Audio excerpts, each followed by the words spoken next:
گردن گوسفندی به اضافه 1 نصف قلم به اضافه 2 تا عدد پیاز گنده رو ریختم توی قابلمه. آب میریزم، نمک و زردچوبه و فلفل به مقدار لازم میزنم و اجازه میدم تا قشنگ بپزه. مقدار لازم نمیریزم، از مقدار لازم بیشتر میریزم. چرا؟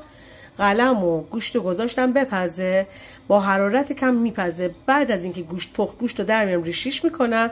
برنج و بلغور گندم و نخود آسیاب شده به آب گوشت اضافه میکنم. یکی از رازهای خوشمزه شدن آش گوشت به قلم بودن و آب گوشتشه. وقتی مواد تو آب گوشت میپزی خیلی خیلی خوشمزه و لذیذ میشه.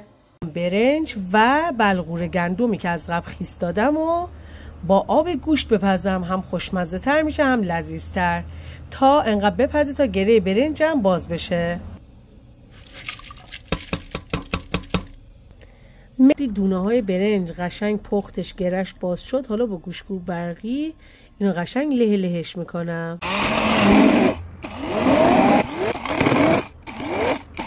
خود پوره شده رو بهش اضافه میکنم.